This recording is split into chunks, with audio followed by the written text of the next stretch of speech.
Okay then, it's time to get down to do some building, gluing some plastic together for the ATV MRAP, as they say. First things first, yeah, we've looked through the instructions. We've spent countless nights going through them, studying them, and time to go. Right. Going to start on the wheels first. Now I've taken a couple of the wheels because there's 4 of them obviously, and had a go at putting them together as a bit of a test, see how they go so I can demonstrate to you, and they're fairly easy. There's some huge tyres and these will go in there eventually. It does say the instructions to put them on straight away, but we can leave them off until we get these parts painted. Looking at the pictures, the colour call outs, it's black on the front for these, and on the backs of them, looking in the booklet, we can actually see that the insides of the wheels, let's find the right parts, see the black on the outside. We'll get to the suspension parts. It shows you the inside suspension. Yeah, here we go. Let's find the interior of a wheel. There we go. I think the colours are in there. We can see how these they look to be coloured the same colour as the main vehicle. Just these photographs, obviously some usage, so they've got a bit dirtied up. There's the drive shafts, obviously the front end, there's a universal joint for the drive shaft. We'll get to that bit and look at that later on in the build. Anyway, let's put that to one side and how we go about building these. They come off the sprue fairly easy, fairly clean, nothing much to clean up on them. There is a big ridge around the outside of this hub, but I wouldn't worry about that because that is going to be on the inside of this tyre, so you're not going to see it, so I wouldn't waste any time trying to clean that up. Right, let's have a look at the components for these wheels. There's that bit, and these bits. There is 2 different, there's a rear and a front wheel. The inner hubs, there's a different cutout on them. See the differences? This here is indented to take a separate part that will go on when we assemble it all together. Right, let's have a look how it goes together. So this is the rear one because it's got that separate hub, separate hole. Now I've found that when these go together, they fit no problem at all. They're a little bit tight if you wanted your wheels to turn. If you don't worry about it. Yeah, just glue everything up, because the instructions don't actually tell you not to glue anything. So if you went ahead and glued that in there, and that one goes in there, and then that over the top, if you glued it all together, your wheels won't turn. Now I realise it's just really going to be a static model, but it's nice to have the wheels to turn. The wheels will turn, but looking through the rest of the instructions, I don't think it's going to have any steering on the front wheels, so we won't be able to alter the position of them, so it'll just be a straight forward and back. Anyway, let's get this done. Now then, I found the best way to do this is this piece goes into there without glue, and because it's a tight fit in there, what I've done, excuse my reaching across in front of you, I've taken some silicone grease, a little bottle of tube of silicone grease lying around. Just take a touch of this and put it on the outside of this. Just a touch. It's really just to give it reduce the friction a little bit. It'll last for a little while and then maybe it'll eventually wear off, but it'll do for demonstration purposes. Now this just slides into there. Simple. See how that's much easier now? Now the next piece is to get some glue and put some glue using this small pointy stick. Put some glue in there, not on the edge. You'll see there's a lip. Can you see? You can see just in there, there's that lip just around there where the two parts join. You don't want any glue above that line, otherwise you'll glue everything together. So the way to do this is to take some, rather than the thin Tamiya glue, is just take a drop of thick glue and just put it in there and in the corner. That's all we need, just a couple of drops, and that will glue that face there in to there. It will fit, I promise. Now it's just a matter of leaving it now. And the next is the hubcap, for want of a better thing. Rather large hubcap, Oshkosh Defence. It's just got two locating pins which glue in there. Now once again, just be careful. Oh, I've got that stuck now. Just be careful we're not getting any glue around the edge of this, or once again we'll glue the wheel together. So once again it's just a drop of glue in there, a drop of glue in there, and we can put that on. That then is your completed wheel. Now I have had a go at getting these in. You don't need tyre levers, not really anyway, but they do go in. Just a bit of persuasion and they will, huge, massive, huge wheels. There we go. Now then, looking at the tyres, there is a very slight central line right around them which needs to be just carefully cleaned off. Just sit down, get the TV on, get the video on or something, and just go around and clean them off. It doesn't take long to do. You can either use just a small scalpel just to scrape them off, which is actually what I did, or you can use maybe a sanding stick just to file them down. But we'll be weathering these up later on and making it all fit together. But as I say, we can pop that back out, I hope. Come on, come out. Come out. Come on, out.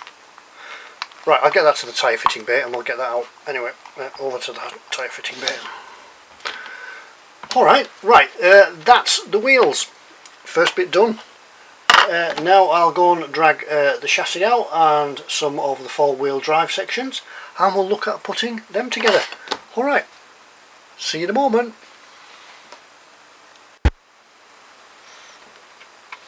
Hello, and now the next part, the chassis.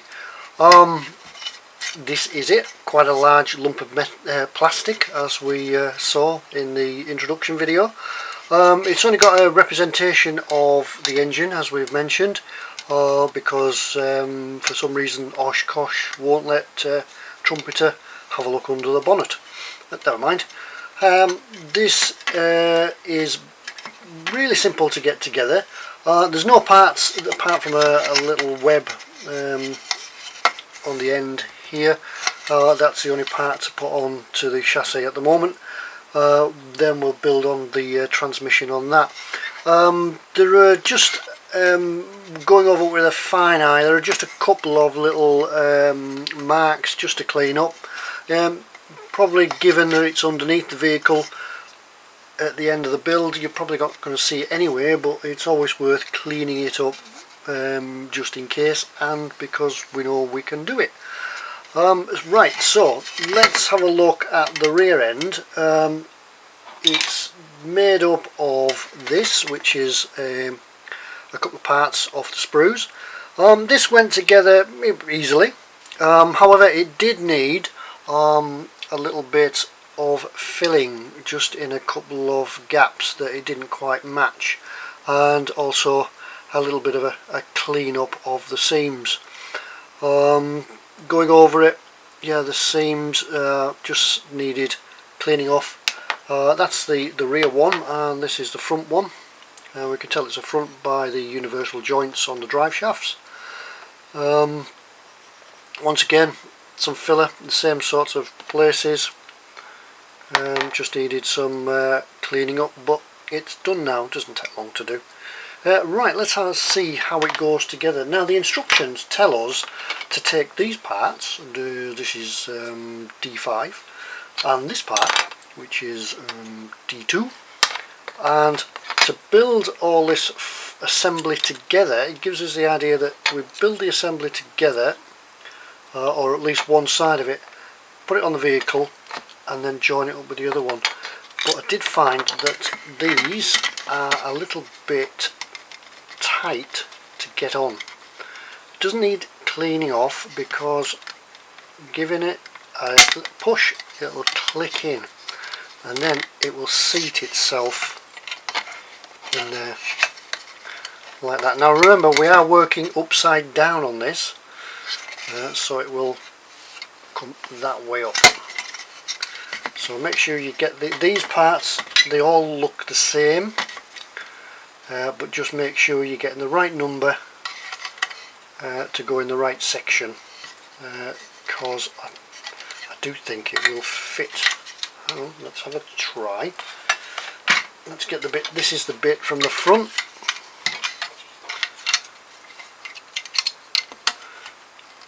Yeah, I think if you really push that on it would fit, and then when you get further on in the build you'd think, oh dear, it's all wrong. So make sure you've got the right numbers and the right parts. Alright, that's that bit on. We might as well leave it on, because now we can put yeah, that's the rear transmission. We'll get that one out. I'm all mixed up now. Right, we'll get that one there. This one sits in here, goes in and locates, this little locating tab just in there, fits in there.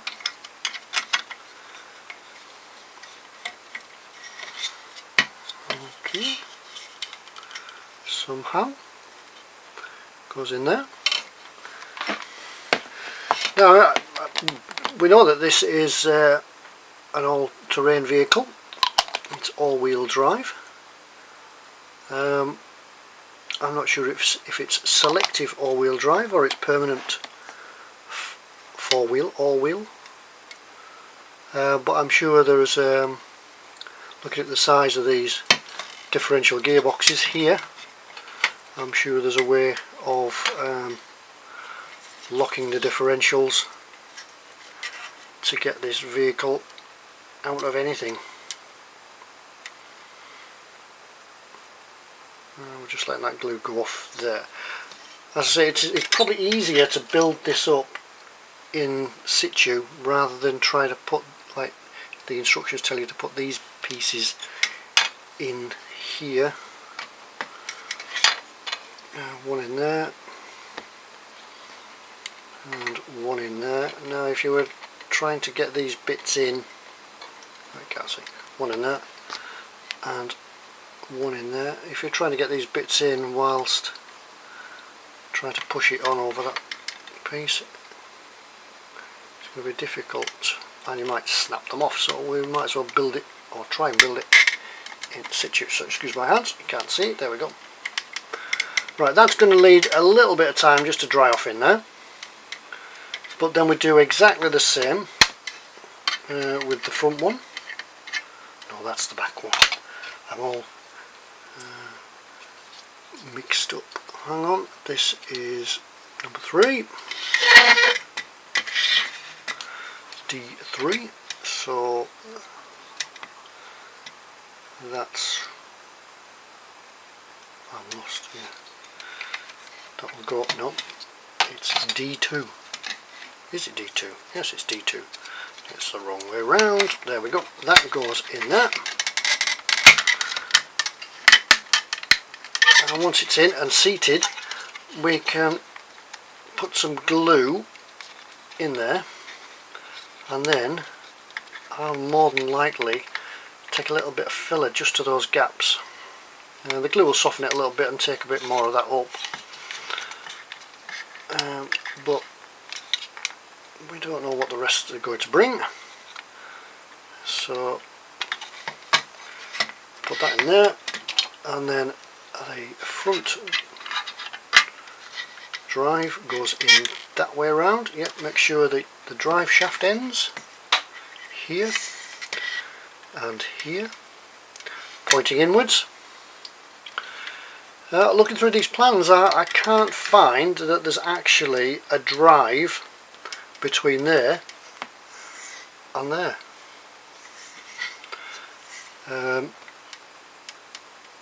don't know how it works, whether it's not just left out for ease of build, or whether it's just a different way of driving. Could be that the aft, thinking of ships, the rear gearbox is driven separately. Some of you might be experts out there, some of you might be able to tell me how the Oshkosh MTV drive system works. M-ATV. Tell me how the drive system works. I'd be most interested in knowing. Anyway, I'm gonna put some glue back on this one, put the other sides on, and then we'll come back and have a look. That'll be the drive. The drive's done. The drive shaft's in, and then we'll come back and have a look at some suspension parts. Okay. Once again, see you in a moment. Okay then, welcome back. I've let the glue dry and go off. It's been a day or so now till I managed to get back to the bench. We've got the drives fixed on now, which I'm always confused. That's the right way up. This is the front, this is the back. Yep, that's right. So for the nautical amongst you, sharp end, blunt end. Anyway, let's get on with this. The next part is we're going to have a look at some suspension parts. Obviously one on each corner. The parts themselves are quite substantial. They're substantial on the real thing, and I bet they're a devil's own job to fit, because usually these parts will be cast from steel. They're heavy enough to do on your own car, never mind something as big and meaty as this. There's a few bits to clean up once you've cut them off the sprues. There's a few little sort of mould marks. I don't know if you can quite see that on the video. Some of the nubs need cleaning off as well. So there's a little bit of work to do on them. Not a big problem. The plastic is easy enough to file down with your sanding sticks. What parts do we need? Right, a wobbly camera. We need this bit. This is the stub axle assembly with the arm on the top for the steering arm. We need the trying to work out which way it is. This is one of the wishbones. Whether it's an upper or lower, I can't quite work out yet. We need a spring, a boingy spring. Do you remember the boing, said Zebedee? Never mind. And the other wishbone. This is all part of the suspension. 4 parts, one on each corner, as we say, and this is how they go together. Now then, it does say in the instructions that we don't need to apply any glue to this. What I would do, just so it doesn't get lost until we come to screw it all together, is I'd just put a dab of super glue just in there, just to hold that spring in place, because whilst you're moving it all about, they'll disappear. Right, so that goes in there. Hang on, let me just refer to the instructions to refresh my memory. and this one then goes on top there. That's it. This is the stub axle. That's the bit that connects to the back of the wheel. It's the front one, so that's this one. This is, remember what we said before about the front and the back. This one's just got one locating pin to go in there, so the stub axle will secure in there and it will still turn. That one goes there, that one then goes on there, yeah, like that, and do not glue. The web, if you look at the instructions, the webbing goes on the inside of the assembly. Right, it's going to be a bit fiddly this. Which way around? That way around. No, spring's the wrong way. That way around. Right, let's see what I said. Hang on a minute, be back in a moment. Just going to get this down from the floor. Go. Right.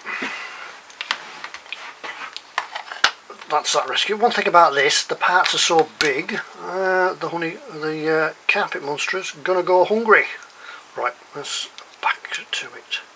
That goes in there, that goes on there, that goes in there with a bit of glue, and we'll just put this in position now to... I know it's wrong because it's at the wrong end, we're at the blunt end.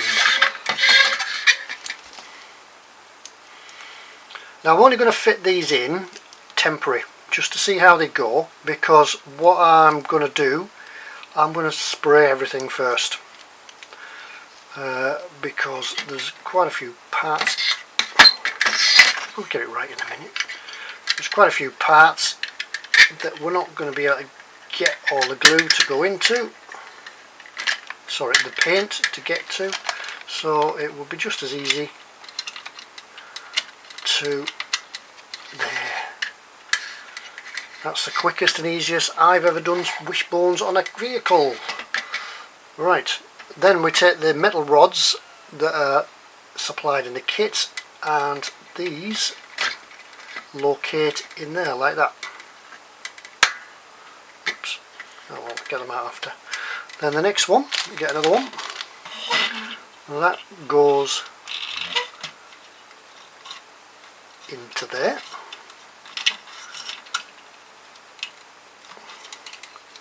and I did say before I didn't think there'd be any steering on this.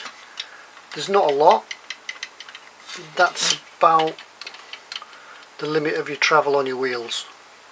There's a little boingy boingy in there.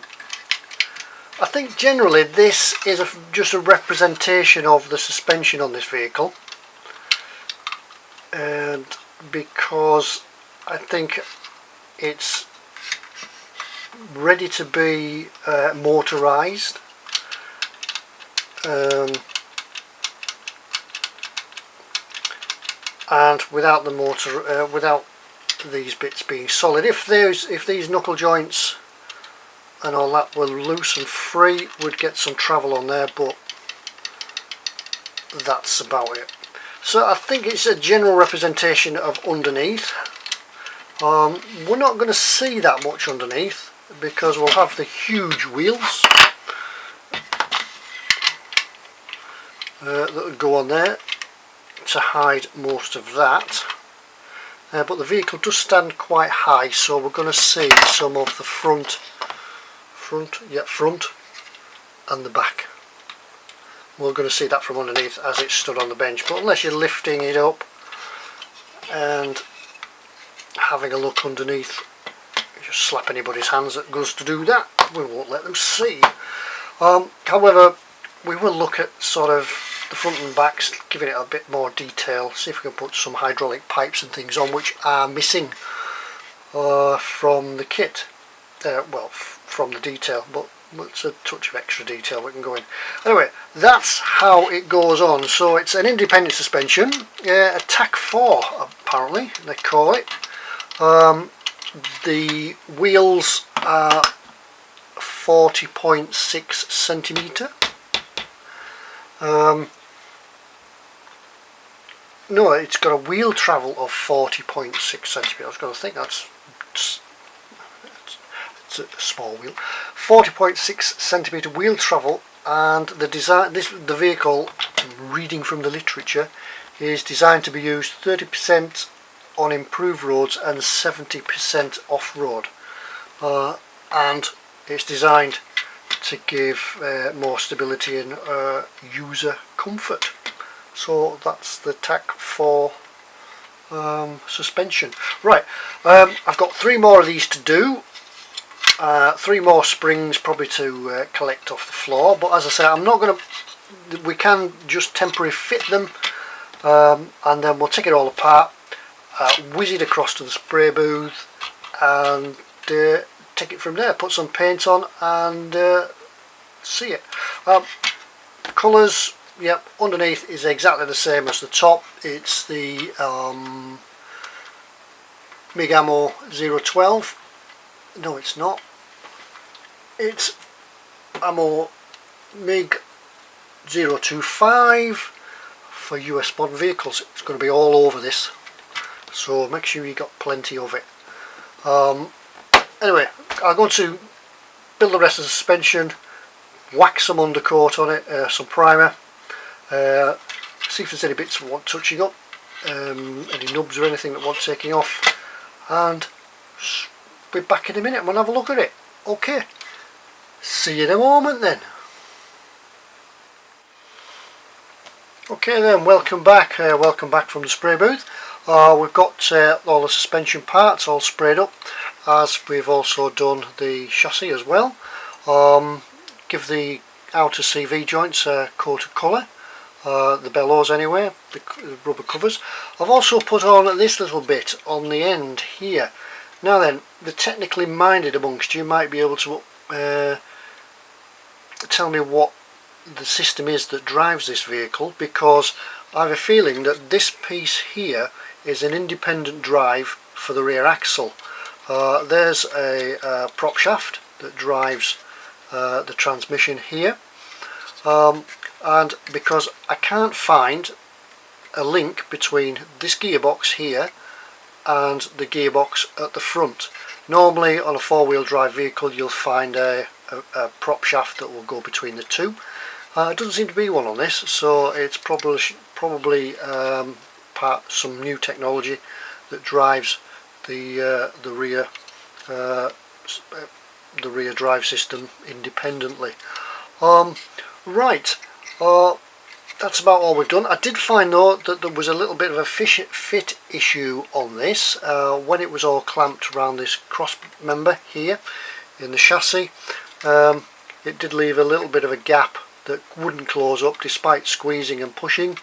It wouldn't close up, so once the glue had dried, I applied just a bit of filler to fill in the gaps, so it'll be back to the spray booth to touch up that and a little bit of scratching that we've done on the chassis. Right, how does the suspension go together? Well, since I took it all apart, all these parts look to be identical. There are minor differences in them. There's a left and right, obviously, so it's worth taking a little bit of time just comparing the parts with the diagram, just to make sure you've got the parts on the right side and they're going to go together. So what we're going to do, we'll start on this one here, which is the front right hand side, because we're working upside down. They are simple. We saw them before, how they go together. We've got this will be the lower wishbone. We've got the stub axle here, which goes on there like that. Don't worry if you've got a bit of paint on the joints, because it binds a little bit, but there isn't going to be any movement in this anyway, because there's no movement in this drive shaft, so we're not going to be able to move the wheels. And this one goes on there. Remember, that's the right way up, to go in there. Remember the web, we said the webbing goes on the inside. Now this should just hopefully slide together in there. You see, as that bit drops off, we've got to get that over the CV joint and go into there. That sits in there like that and pulls up onto the stub axle. Then taking our pins that we took out before, two, now these feed through there. You can, if you wish, put a touch of super glue just to hold them. Just wiggle it around a little bit just to get it in. Let's bound that one up, and that is that piece of suspension just all put in. As I say, it doesn't move too much because there's no movement in this joint here. In there, if you could just see that, there's no movement there. There's a little bit of movement in the spring. There's a screw to go in there yet, so we'll just carry on and do the same on the other sides. Just alright, bear with us and we'll get these done. We'll see what's going on in a moment. Okay, hang on, give it a moment.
Well, there's always a bit of problem.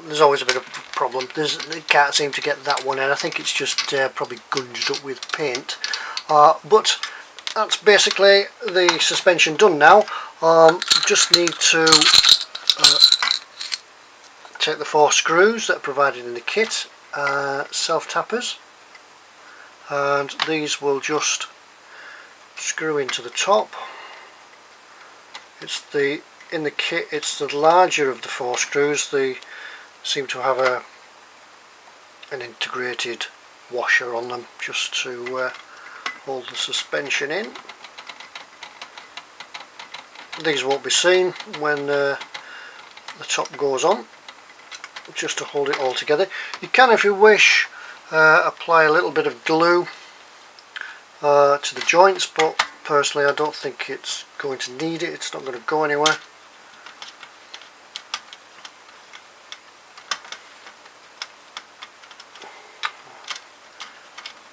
get that one in there as well. Some fingers and fiddly things. No,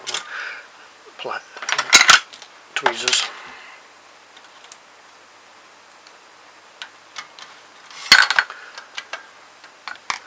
I can go in there. As I say, it just takes its own thread. Works down into the plastic. Don't over tighten them, you'll just split everything just till they stop.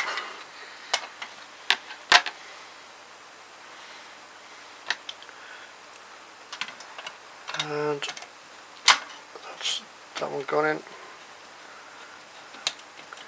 I'll do the other bar in a moment. I'll get that in and clean it out. I'll just I think it's just gummed up with paint.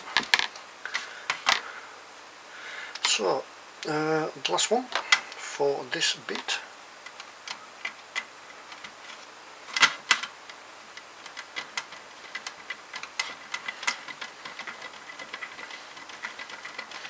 Obviously well out of scale, not the real way they'd hold these in, but it'll do us. Just put that to one side, and the next thing will be to add the wheels. Yeah, there they are. That's got the hub in the middle. This is one that hasn't got the hub in the middle, and it's really easy to put them in. Paint them first, it's obviously easier to do that.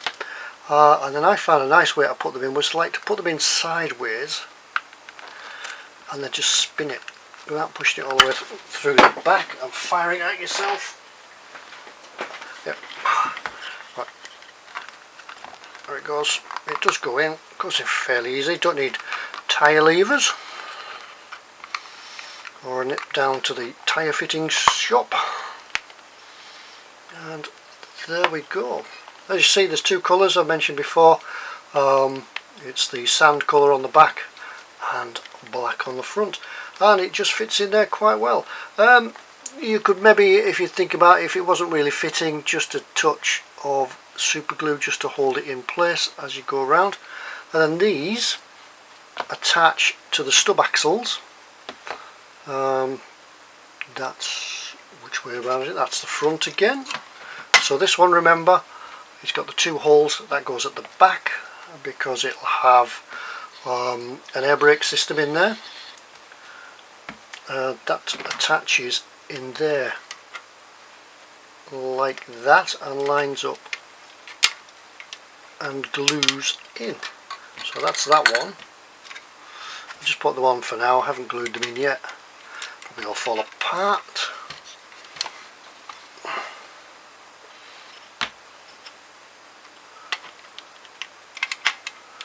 And that one there.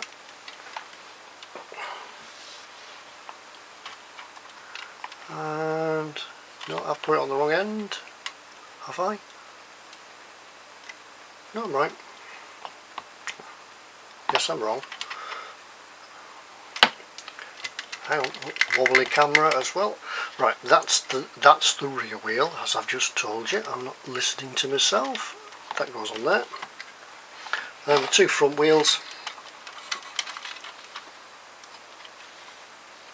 Just line them up. To really see the ground clearance on this now. And that goes there like that. There's a few more little bits just to go on. This is the steering rack, which connects, I'll fall off again, into there. These are the tie bars that go into there like that and link it together. Give it it does have a little bit of steering on, but it doesn't have much at all. And there are some shockers to go. It's all falling apart. Let's take them off. And there are some shockers to go in there as well. Right, that about winds it up for this episode, for the first episode. Not a lot to see, there's not a lot happening yet, it's just a matter of getting all the basics together. and then once it's all together we'll start the fun bit of applying the paints and the weathering and such like that. But it goes together fairly easily. I've still got this tie rod to put in once I've cleared the paint, but it does go together quite easily and fairly quickly. So that's about all for now. So keep checking back to emodels.co.uk, and also Skipper Scale Models. If you check me out on Facebook, you'll see some of the behind the scenes sort of stuff and some progress as I make the next videos.